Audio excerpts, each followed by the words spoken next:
Welcome to the Long Range Pursuit Podcast, presented by Gunworks, where we learn about and share long-range shooting techniques, science, and gear. Welcome to the Gunworks Long Range Podcast. We got Jay with us today, Jason, marketing nerd.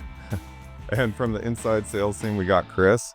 And today we want to talk a little bit about RH2 Reticle, first focal plane scopes, kind of how that works into long range hunting, optimal scopes for long range hunting. So welcome, guys.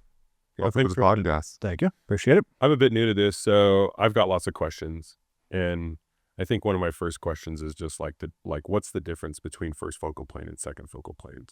Yeah, exactly. So that's a pretty common question. One of the easiest things to recognize if you pick up a scope, pick up a second focal plane scope and you start changing the magnification while you're looking through it, you're going to notice, my lines in my reticle are going to stay static. They're not increasing or decreasing in size, right?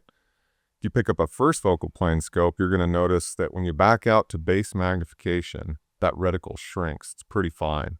And then on full power, you can start to see the subtensions, right? That reticle becomes useful at that upper power. So, go ahead, Chris. No, I was just saying that you already got me thinking that creates all kinds of issues when we get into first focal plane as far as useful reticle size. Oh, sorry. I'm kidding. Absolutely. You're 100% right. That's why, first focal plane, it has advantages because, it changes scale, right? So on base power, those subtensions are different size versus high power. But, with the second focal plane scope, a lot of people have gravitated to it because, it's easy to see your reticle. We believe strongly that it's important to have those subtensions useful at all magnifications. So that's why we've gone heavily into first focal plane. And really, with an optimal design, being able to use that reticle at base power and full power is what our RH2 reticle does. And so we believe we have a purpose-built reticle for hunters that allows them to shoot at long ranges or engage with, close targets. And so, then how does that take first focal plane and make it so important for hunting? Yeah. So for example, let's say you spot an elk on a ridge, he's 400 or 500 yards out. You need to make a quick shot because he's headed into the timber, right? It's like you have seconds to execute. Well, all of a sudden you've got a 10-mile-an-hour wind and you still need to execute. If for some reason under pressure with a second focal plane, you forgot to go all the way to the top magnification, it's possible that one, you could miss with your wind call, hold incorrectly in the reticle, or two, if you're using an old BDC reticle, you could completely airball it, shoot right over that bull. So it really has to do with the subtensions there. Yeah, I would be that guy. Okay. Yeah. Yeah, it's a big part of what we do is just, it's all math. It's all numbers. And so if we're going back to guessing, right? So we're trying to eliminate all of our guesses in everything we do. So with a second focal plane reticle, we have to either be at high or full power magnifications. Typically, there are some scopes that it's not full power, but you have to know that, again, going in. And so you have to be at full power magnification, or at half power, then your subtensions are now 208 or 2 MOA. And so you've got to do the math in your head, and you're supposed to be doing all this while you're under pressure in a hunting scenario. And so we're trying to eliminate all those variables. It's kind of Gunworks and Revic. That's what we're trying to eliminate all the variables under stressful situations. And I can completely relate with that because I definitely get the buck fever, and you just start forgetting process and all these things that are going on and simplifying it. That's so true. You nailed it on the head there, Chris. It's like, how can we simplify our process? So in those moments of stress in the field where, you feel like the world's closing in on you and you got the adrenaline, you're breathing heavy. It's like, how can we make success repeatable? And one of the ways is eliminating that variable of needing to be on max magnification to, put in a wind call and hold for wind in your reticle. So. Yeah. I've only been in one situation with an elk before, and it was I could hear him coming. He was at distance. I'm on the scope. And then he's gone again. And then the next time I see him, he's right on top of us. And so everything just speeds up rapidly in that situation. Yeah, I know. It evolves and unfolds kind of quickly too. And that's what we love about hunting, right? It's we never know what we're going to face, But like, let's take equipment out of the equation as much as we can. Let's have a system that prepares us for like, I can use this scope for a quick, offhand shot if I need to, or I can do some precision work out at distance when I've got more time. And Yeah. You go to full power magnification, then your field of view shrinks because you're at full power magnification. And we don't always take the time to get a good shooting position when we're hunting, and so you don't have good track. Your rifle might not track well under recoil, and so at full power magnification, small field of view under recoil, then you lose the target. Sure. And so then you have to search to find it again, and so Yeah. it's hard to shoot at full power magnification regardless, unless you're shooting at way long distance. But Yeah, exactly.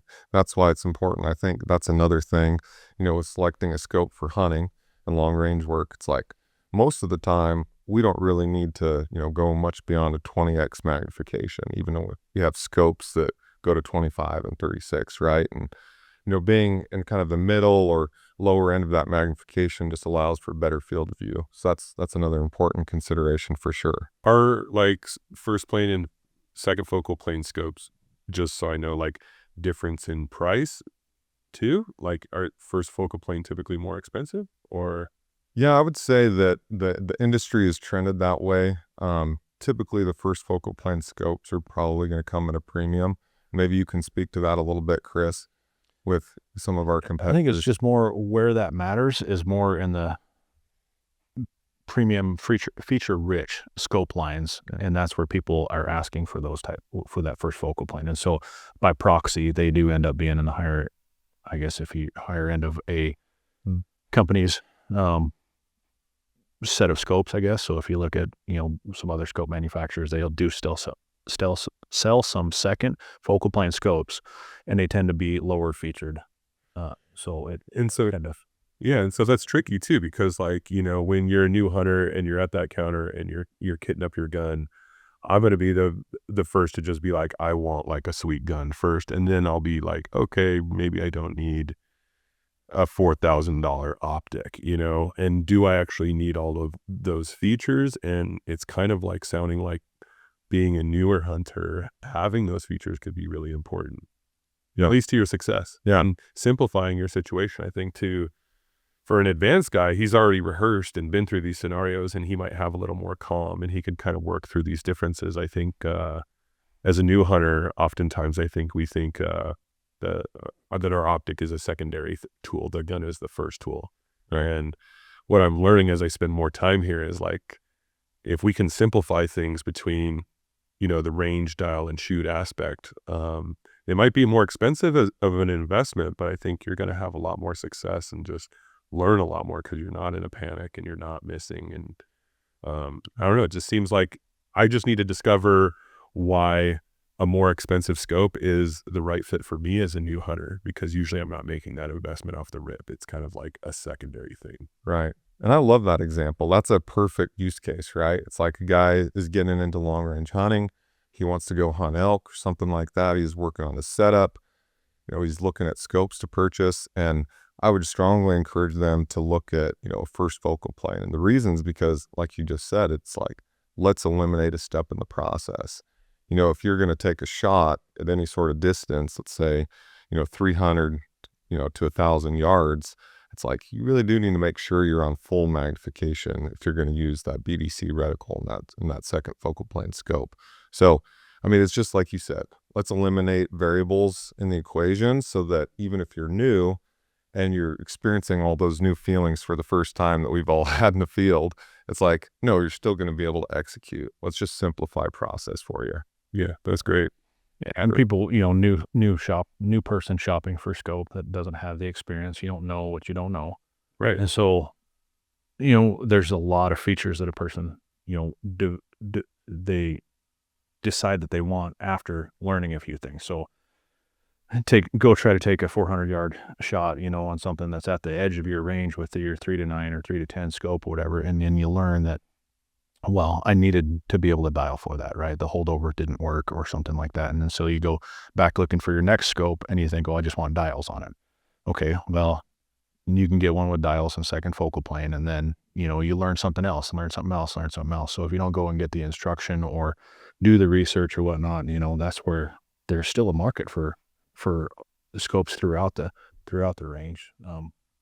And I think I'm still like, obviously one of those people that if I'm making this investment and going to spend this time, I'd rather buy the right thing the first time than like bump my head and get something and go through a whole hunt season, A lot of time. waste that time, and then it's like year 2 before you actually refine what you needed in the first place. Well, I know. It's like if you're getting into the game now in the Western big game states, it's like, okay, I've waited my 3 years, I get my tag now, and it's like, wow, why would I not spend the money to execute on that tag? I just wasted 3 years, and now I have to wait another 3 before I get another opportunity because I picked the wrong scope. It's like, oh, who wants to do that? Yeah, it just can limit you. I guess limit your shot opportunities, and especially in Wyoming, you can have some longer shot opportunities. I never understood it. I grew up in northern Colorado and we hunted heavy timber, and I was 20 years old before I hunted with a rifle with a scope on it. It was open sights. Yeah. As we were hunting trees. And so I never understood it, but my wife's family's from up here, and there's always these stories about, hunting elk up in the high country and taking these longer shots. So I got a 300 Win Mag for when I hunt cows in November. I went, why? Yeah. And then I get up here and I completely understand. It just blew my mind. I understood what Gunworks was about almost immediately on my first hunt, because like, you're not getting a 150-yard shot. It's just wide open. It's like, oh, the elk are over there. That's 2 miles away. Like, I'm not going to get there before dark, let alone get an elk killed and packed out, today or this week even. Yeah, and I mean, my first hunting experience was in Texas shooting whitetail under a feeder at 100 yards. So, like, none of this even mattered. It wasn't until, I started working here and got inspired to do more challenging hunts that this stuff becomes eye-opening. Yeah, I'm with you. Like, maybe similar to you, Chris, like from my experience, when I started really getting curious in long ranges, I was finding myself in situations where I would spot a buck in a similar spot every year on the same country. And, a couple failed stalks, and I'm realizing the wind swirls in that spot. That's why those bucks are hanging out right there. It's like, okay, this is going to be a 100-yard shot. I'm going to need to make a perfect stalk, get lucky with the wind, or I can back out to the other ridge, but I'm going to need to make an 800-yard shot. It's like, those were my two options. And it wasn't until I had that realization, man, I really got to assess my equipment so I can actually execute on this hunt. But it's just those little moments as a hunter when we progress, it's like you'll find yourself in those situations where, extending your distance can make the difference, Yeah. Yeah, for sure. It's a lot less pressure too. I remember listening to a podcast Aaron did and just talked about shots with greater distance actually could be more ethical shots because you don't have this panic. You don't have this rush. Like, you've got lots of time. That animal doesn't know you're there. You can let that adrenaline dump happen.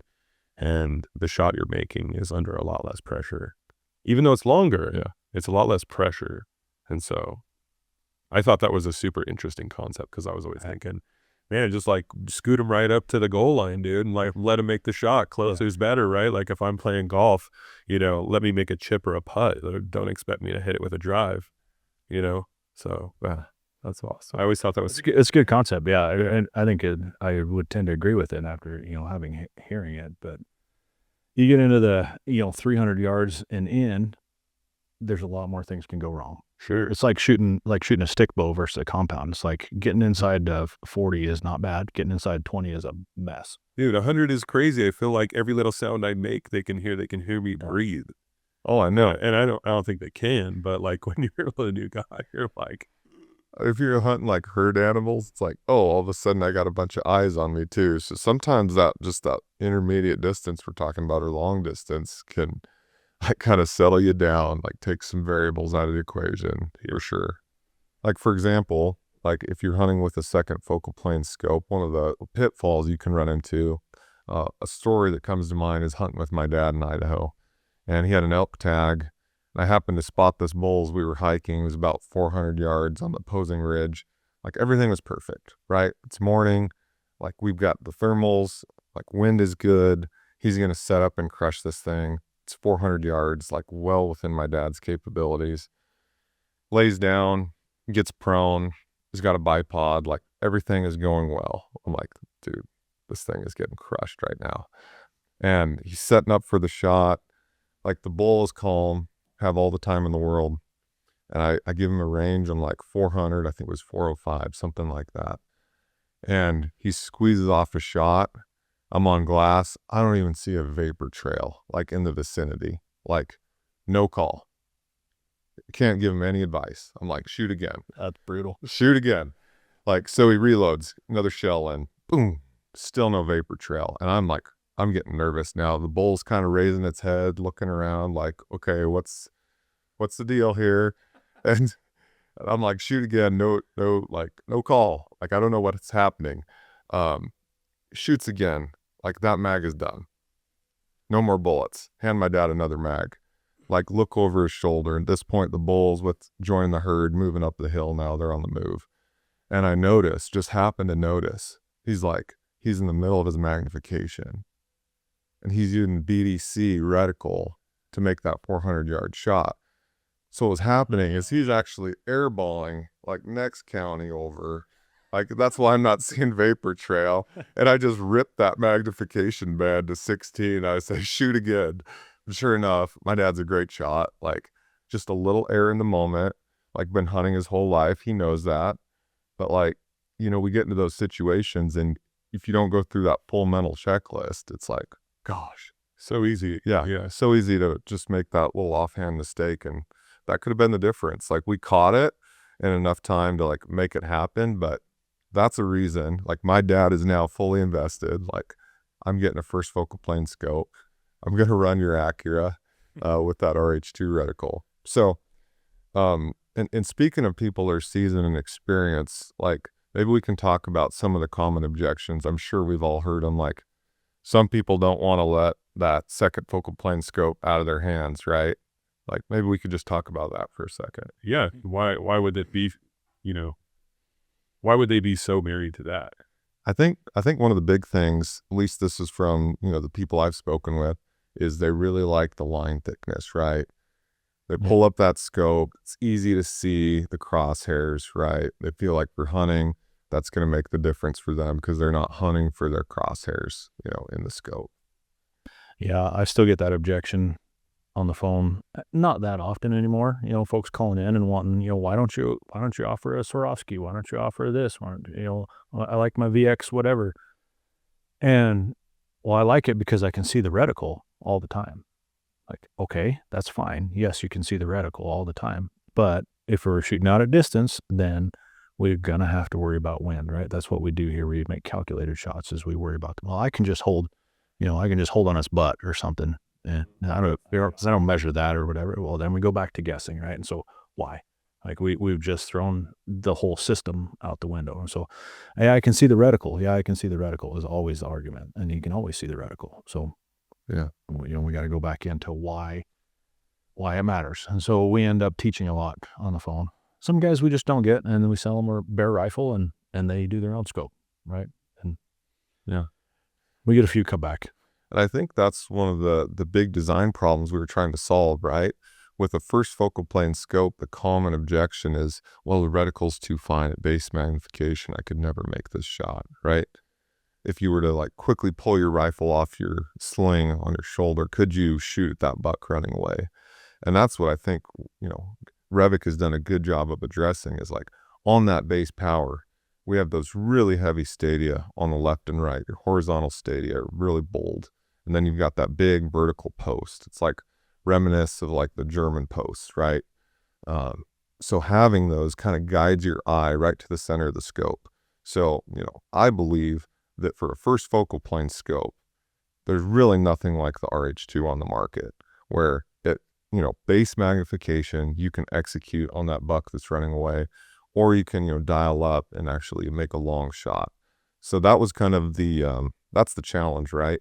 Getting the right line thicknesses on that first focal plane so that when you do zoom in, you've still got useful like subtensions, but when you back out, it's like, I can still, operate with that reticle. And so am I right in thinking that the logic when you are kind of at that base power is close quarter, less wind factors, less hold in all situations, whether it's elevation or windage. And so don't worry about the fine little lines in the reticle and the fact that you can't see it use. It's just a little more basic and fundamental to make a shot than it is needing to see all these hash marks in there. Yeah, absolutely. Like, I like to keep my scope on base power when I'm hiking around, right? You never know, depending on what you're chasing. Like, but mule deer, sometimes if you're going through timber, right, there's situations where you might jump a buck that you didn't even know was there and need to make a, snap second, shot in the timber. So being able to quickly find, those big stadias, get it on target, boom, it's going to allow you to make and execute that shot pretty quick.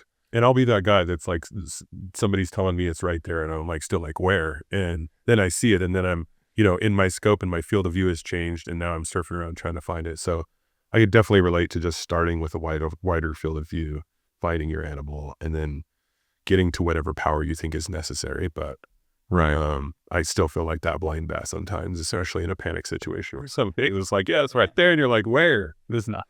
Yeah, you've got to be down a low magnification just to be able to find something. Yeah. It gets tough with the first focal plane scope, and that's where, like, when we developed that RH1 a bunch of years ago, and of course now it's evolved into the RH2 with some improvements. It was really hard to convince people of that because everybody was stuck on that first focal plane. I can't see my lines. Well, why do you need to see your lines at 200 yards? You don't. You just need to know where to aim. And so that RH1, RH2, it's intuitive. It draws your eye to the center. I grew up, I grew up shooting 30-30 open sights or whatever, but like my grandpa's rifles, 308s and stuff that he was shooting back then all had a post reticle. And I didn't realize it back then, but it was so intuitive because your eye goes right to the top of that post and you automatically put the top of that post where it's supposed to go. Because we grew up shooting iron sights with a post in the middle. Yeah. So he set it on top of the post and pulled the trigger. That's weird. I never thought of that. 200 yards, you draw it up and there's big heavy black bars coming in from the side and the bottom. And it's like, oh, I point right there. And you're not looking for anything, right? Yeah. Beyond 200, you start to get out 200, 300 yards. Most of your hunting cartridges are 20 inch plus, 25, 30 inches of drop at 300 yards if you're 100 yard zero. And so you figure 30 inches of drop, that's back to brisket on, a cow elk or something. Yeah. And you really do to calculate at that point. We're not guessing anymore at 300 and out. Then we're measuring 200 and in, snap shoot. Right. And then if you've got a reticle that can work with it, great. If you don't, like a lot of first focal plane reticles, you do get that complaint. Well, I can't see the reticle at all. I can't see it in low light. I can't do anything. Well, for one, you can add illumination. That helps. One of the biggest problems with that I don't think a lot of people realize is magnification range. And so like our Acura is a 5X, right? You start getting into 6X or 8X, so like a 4 to 24. So it's got 6 power magnification. Well, you have to have that first focal plane reticle visible down at 6 power and not in your face unusable at 24 power. And so when we get back to a 5X magnification range, you can actually get those lines right to where you can use them top and bottom, and you can use it for everything, right? So like I don't shoot the same scopes on my competition rifles as I do on my hunting rifles because I need my hunting rifles to have just a little thicker reticles in all ranges. And so I have like a 5X on my hunting rifle stuff, MOA, and it's just intuitive. It's easy to use.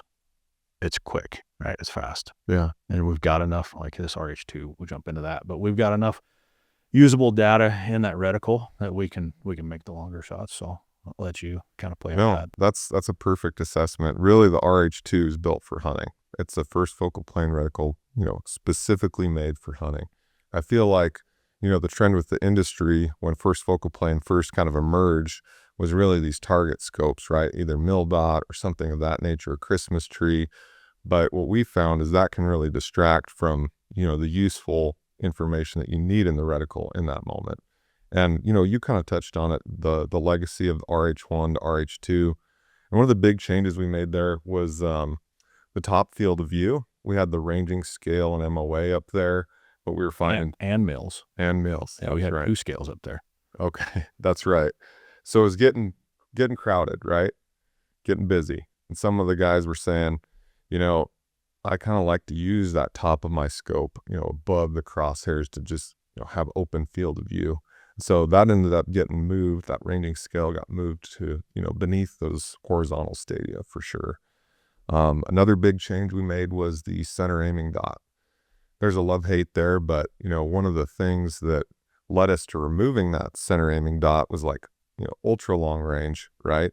That dot could obscure a lot of the target. If you're talking about a 1,200 yard shot, that dot may be so large at that distance where it kind of covers a lot of the vitals that we're trying to hit. So, there's, I think, there's some love and hate, like to say. Yeah. I think, the RH1, if we get a picture of it maybe, but you've got a center aiming dot, and then you've got 4 T's that come out the side that basically square up and frame the center dot. And it's really good for shooting paper, but I could see where it could be improved for a hunting situation. And back to that being intuitive, we went to a cross with an open center, and that cross, everybody's brain, everybody's eyes are used to looking for a cross in the middle. And so that's another thing to help draw your eye to the exact center, instead of which dot do I pick in this box, or which T, or where do I aim in the box. And then it's a defined center to edge of cross, or is 1 MOA actually in this reticle. But it's just another thing that makes it more intuitive, which I like the center dot, but I also like competition Christmas tree style reticles to a point. They gotta be intuitive as well. So then, just being the dumb guy in the room, so then why the scales that were at the top and everything, what did we do to still free up that area at the top, but still offer the advantage that scale gave Right. us? Yeah. So I think intuitively, I don't know if it's just because we've all grown up looking through scopes with an open field of view in the top half, that we were finding feedback that, that ranging scale is just kind of getting in my way, right? I don't like it there. It was kind of the common feedback. But moving it to that lower quadrant where you already got that big vertical stadia, it's like, okay, that section of the scope already has some stuff going on, so it doesn't really distract me from, acquiring my target. I think that's one of the big things. But having that ranging scale in the RH2 is useful too, right? If you're hunting with a buddy and you want to get in your scope, like, you can actually spot an impact with that ranging scale, right? You could tell him a precise MOA come up, from where his bullet impacted if you happen to miss that animal. So ranging scale is important. It can be useful in certain scenarios. Yeah, for sure. No, I like that clean upper half of the scope, especially for follow-up shots. Like, you have a wide open field of view because your rifle moves under recoil, and then you just need as much open space in there to find your target so you can watch impact.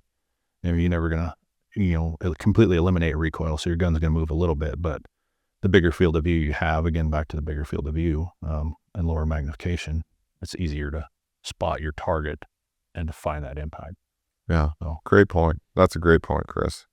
Yeah. And maybe while we're on the reticle design a little bit on RH2, we've got 16 MOA on either side of the center crosshair, and it's just 1 MOA subtension. So if you walk out to the left-hand side of that crosshair, that's going to be your 1 MOA left.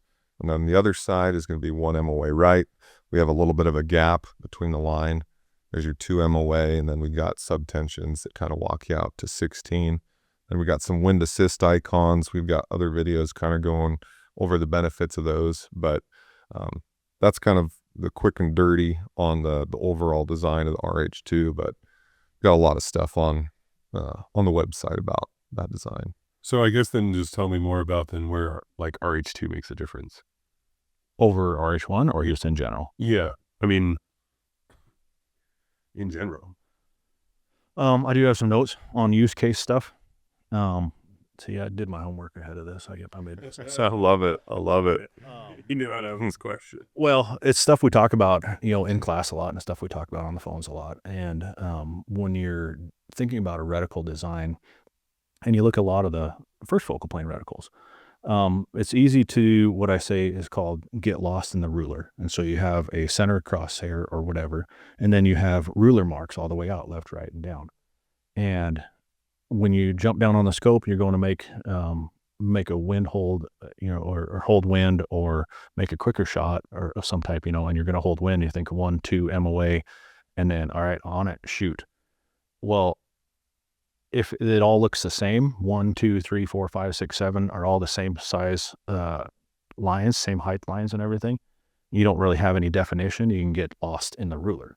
Yeah. And so like this RH2, and one of the things I like about it best is what you said, center of cross to edge of cross, top, bottom, left, right, center to edge is 1 MOA. Mm-hmm.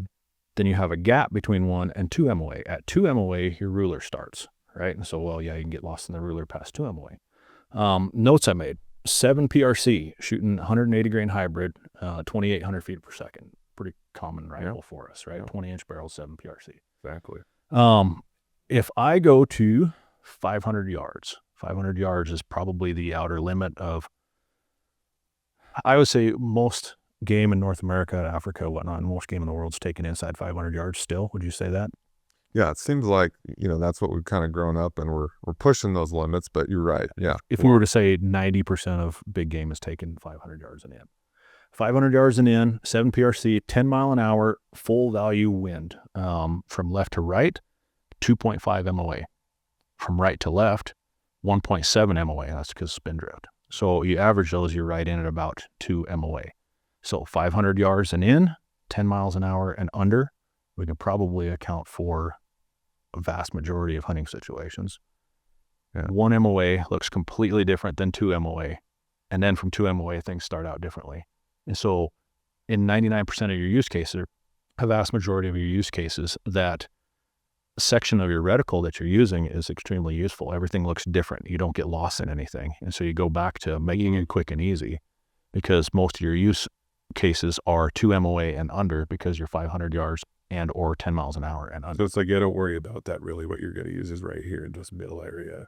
And so define those clearly, and then get the technical stuff out farther.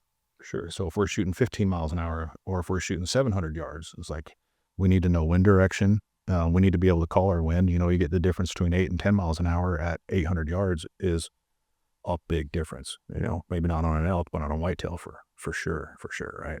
I know. I love that. It's a great point. Like, usable, scale within the reticle and having those differentiating marks, that's a big deal. Because it's like, for some reason, there's something that happens in the moment. It's like, I don't know, even communicating with your, maybe the guy that's spotting for you.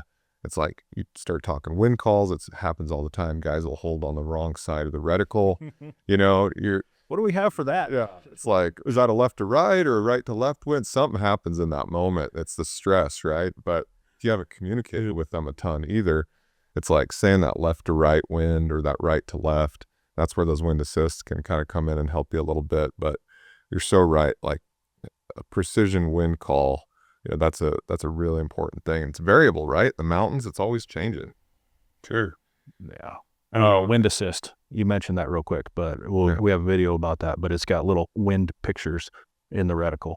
So like on the right side, it's got wind rolling in from the right and wind rolling in from the left. So it's another thing you have to kind of learn. I remember that in front of you. Yeah, I remember that at LRU, like taking a level 1 course. There was a big question with everybody there. Like, when I call it, so does it mean this, or what's the right way to say it? Suddenly it creates all this confusion, and it's just like, well, we are all kind of looking at the same thing. And really, it's just knowing how much I need to point the gun into the wind one way or the other. And if you just use logic, you can see it for yourself as a shooter. You're looking at the same magnification your spotter's looking at.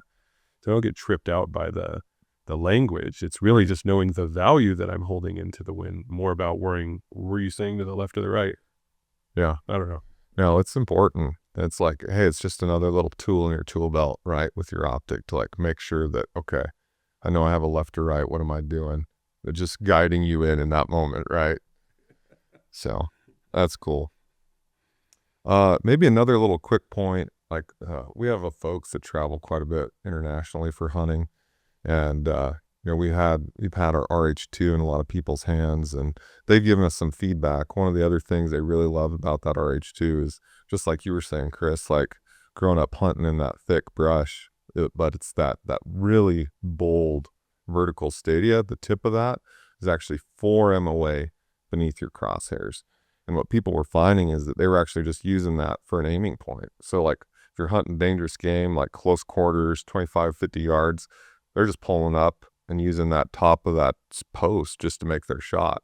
So that's another feature that you can use if you're on base magnification and need to make a shot on a big old Cape buffalo coming after you, or hippo, or whatever it may be. So that's another little cool detail there. So let's talk about low light then. Yeah.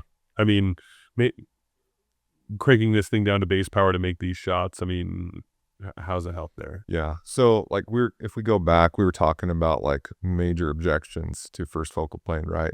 And one of those is like, I can't see my reticle in low light. And, the industry has kind of approached that in two ways. Kind of the easy way is to add illumination to the scope, right? If you have an illuminated reticle, even in low light conditions, you're going to be able to see what's going on there. So we have that on our products as well. That's common that comes standard with the Acura and the Reticle. But, the more difficult question to answer, or I guess design to provide, would be, well, how do we make a reticle that's useful on base power, where I'm gathering as much light as I possibly can, but still useful at max magnification, where I might not be gathering as much light. So those like stadias are just as important, whether it's like a rush shot of an animal charging at you, or even in a low light situation where you're like, you don't exactly need to see that stuff. These stadias still play. That's a great way of describing it. Yes, those big, bold lines are going to stay visible the longest when you're losing light. So you use those to guide your eye into that center of the reticle. Yeah, great way of describing it.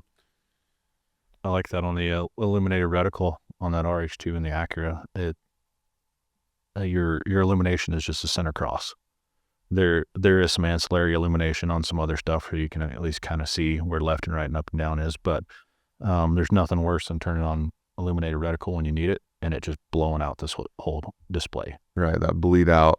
Yep. You can't see. Yeah. And so I was messing around with one today, actually, because, out west, we typically don't use much for illumination because it's light right up until legal shooting light, a lot of stuff, because it's wide open. But I hit the button, turn it on, it's like, I think it's lit up, like turn on a couple more. Oh yeah, it's lit up, but it's just the center cross. Right. And so you can still see everything around it. We're not blowing out the display. Yeah, like you're saying, that's another important feature, is like the intensities, having those brightness settings like we've got in the Acura. It allows you to kind of toggle through and pick for your light conditions, what's appropriate. Because like you said, sometimes if you get blasted with too much illumination, it's like, whoa, I can't really make out the target now because my eyes like taking in all this light from the illumination. So I think then from here we have to go into the night discussion. He's a Texas boy. He's always talking about night hunting and stuff like that. Like, refresh everyone on the arguments we were having about this and what he was saying. Yeah. So, I mean, I'm new to it, but I've gone out to Texas, West Texas, with Nathan a time or two now. And that was one of the big things that he was telling me about. Like, man, we spotlight down here. Like, this is how we do it. Like, most of those shots for night hunting are going to be spotlighted anywhere from 100 to 200 yards is kind of what we were finding. So, with a first focal plane reticle with those heavy stadia, like just we were talking about low light, it's going to guide you in for those, distances within 200 yards. So I have Nathan's stamp of approval on this. He's like, I could actually use the RH2, right? I could shoot my hogs at night. So that's another big thing. I mean, I haven't done a ton of it, but hog hunting at night sounds pretty awesome. For sure. But, again, it's an environment where, you peel back these senses that you have, you're in the dark and all these things, and it's a quick reaction environment. And, you can just get lost in the weeds on your reticle and everything else that's happening there. It just goes right back into these stadias and why they're there. Yeah. I mean, trying to find your target too, like we saw eyes, all of a sudden you're trying to trace it with a spotlight. It just amplifies the difficulty, right? Like finding that target when you've got no light, that, it makes it harder. So eliminating the reticle is one of the problems. That's a big deal. The first focal plane. That's crazy. I mean, these are just things that I would never really realize until I was in that environment. And so like this conversation's been really helpful for me to just forecast unforeseen issues that you're going to see in the field, as a first hunter. Yeah, for sure. So, I mean, go ahead, Chris. You learn a lot more. The more you screw up, the more you learn, obviously. And so I've screwed up a lot, so I know exactly what I want out of a scope, and honestly, and not I am sales here, but not sales pitch. Is like I do own a couple of these Revic Accura scopes because they do what I need them to do. That reticle is usable, magnification range is usable. They're a little on the heavy end for me on some of my stuff, but most of the time, another good story there is most of the time they're in a scabbard on my horse. And 2 years ago, I wrecked a horse on one, and that horse is gone now. I sold him, but wrecked a horse. That one was in the scabbard, and I brought it out, when I got done with that hunt the next week or something, and perfect, zero, no problems whatsoever. Turrets all worked and everything. And so that was a horse loaded with a full elk, that just laid on it essentially. And durability wise, it held up, and hunting wise, it had everything I need, what they didn't talk about is like a BDC turret, or what do we call it now? A BDR.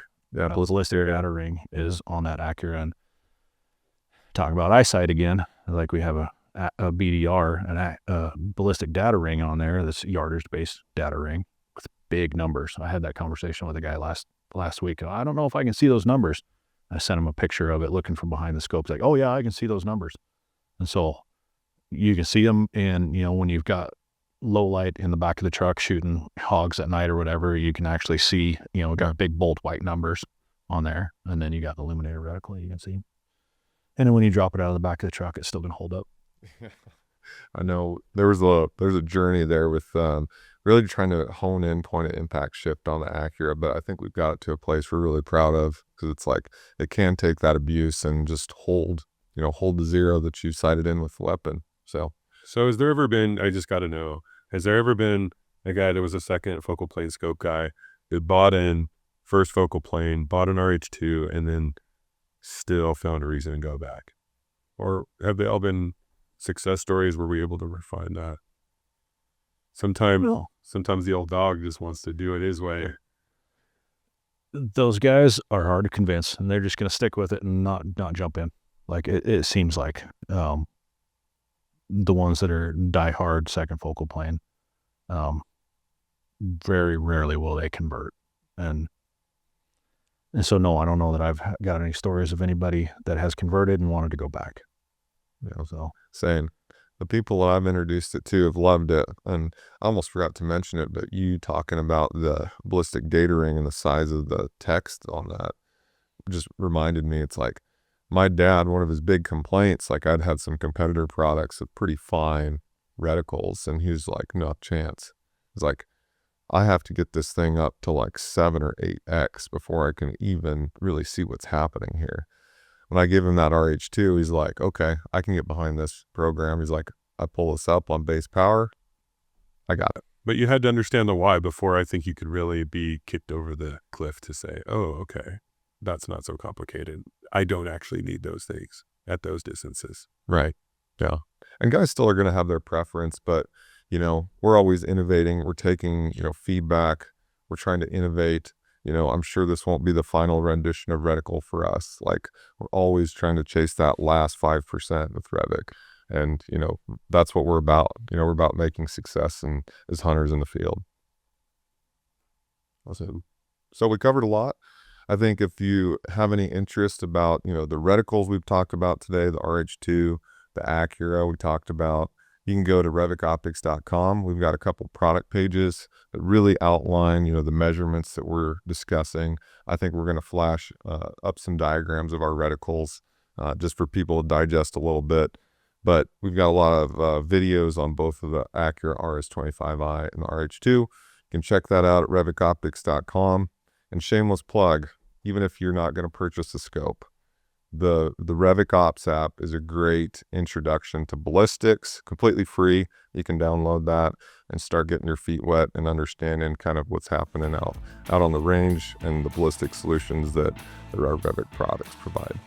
Thanks, Lloyd. All right. That was helpful. Yeah. Thanks. cool. Appreciate it. If you like what you're hearing here, please take a second and give us a 5-star rating and a positive review on iTunes or on your favorite podcast app. We appreciate your feedback and suggestions for topics you'd like discussed or questions you want answered on the podcast. You can reach out on Facebook or Instagram or send us an email to podcast@gunworks.com. Also, be sure and check out our full offering of long-range gear at gunworks.com. Use promo code LRP for free shipping on any order.